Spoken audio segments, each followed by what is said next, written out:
बहुत समय पहले एक राज्य था जहाँ एक राजा राज्य करता था। वह राजा बहुत समझदार और न्यायप्रिय था, लेकिन कभी-कभी अपने आदेश में थोड़ा कठोर भी हो जाता था। एक दिन राजा को पता चला कि राज्य के एक छोटे गांव में एक साधु बाबा आए हैं, जो अपने ज्ञान और तपस्या के लिए प्रसिद्ध हैं। राजा ने सोचा कि उस साधु बाबा से मिलकर कुछ सीखना चाहिए। वह अपने मंत्री के साथ साधु बाबा के पास गया और उनसे मिलने का निवेदन किया। साधु बाबा ने राजा को अपने आश्रम में स्वागत किया और उनसे कहा, राजन, आपको किस बात की जिज्ञासा है? राजा ने कहा, मुझे आपके ज्ञान और तपस्या के बारे में सुनकर बहुत प्रभावित हुआ हूँ। क्या आप मुझे कुछ सीख दे सकते हैं जो मेरे राज्य और प्रजा के हित में हो? साधु बाबा ने मुस्कुराते हुए कहा, राजन, जो कुछ भी आपको चाहिए वह आपके अंदर ही है। आप अपने मन को शांत और व्यवहारिक बनाइए और सभी के प्रति प्रेम और दया का भाव रखिएगा। राजा ने कहा, यह तो मैं जानता हूँ, परंतु प्रजा को न्याय देने के लिए कभी-कभी कठोरता भी जरूरी होती है। आप इस बारे में क्या कहेंगे? साधु बाबा ने एक मीठी मुस्कान के साथ कहा, राजन, कठोरता का प्रयोग सिर्फ तब करें जब आपको उसकी आवश्यकता लगती हो। न्याय और कठोरता के बीच एक संतुलन बनाए रखना ही सही राजा का कर्तव्य है। स्मरण रखें, जो व्यक्ति प्रेम और दया के साथ व्यवहार करता है वही सच्चा राजा होता है।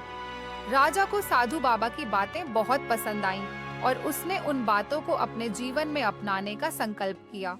उस दिन के बाद से राजा अपने प्रजा के साथ प्रेम, दया और न्याय के साथ व्यवहार करने लगा। राजा के जीवन में साधु बाबा की सीख का बड़ा प्रभाव पड़ा। वह अब पहले से अधिक न्यायपूर्ण और दयालु हो गया था। प्रजा भी अपने राजा के नए रूप से बहुत प्रसन्न थी और उसका सम्मान और भी बढ़ गया था। एक दिन राजा के राज्य में अकाल पड़ गया।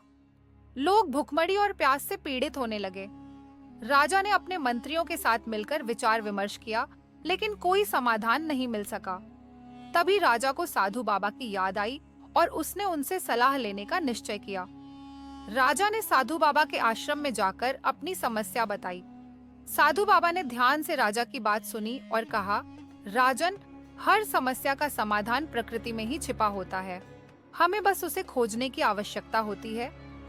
साधु बाबा ने राजा को अपने आश्रम के बगीचे में ले जाकर एक सूखी नदी का स्थान दिखाया और कहा, यहाँ किसी समय में जल प्रवाहित होता था, लेकिन अब यह सूख चुका है।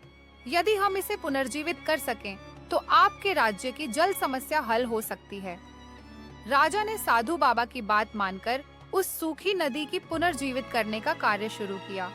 प्रजा ने भी इस कार्य में राजा का पूरा समर्थन किया और सबने मिलकर मेहनत की।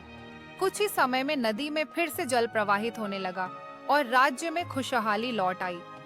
राजा ने साधु बाबा को धन्यवाद दिया और कहा, आपकी सीख और मार्गदर्शन के बिना यह संभव नहीं हो पाता।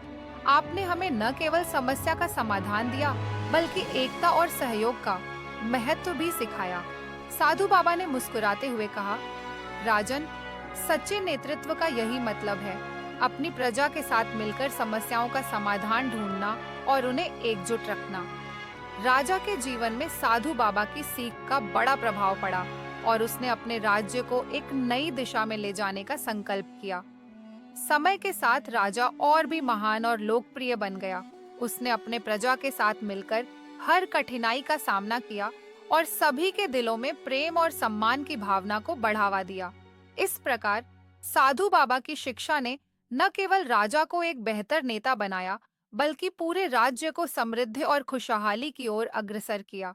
यह कहानी हमें यह सिखाती है कि सच्चा नेतृत्व प्रेम, दया, न्याय और एकता के साथ ही संभव है।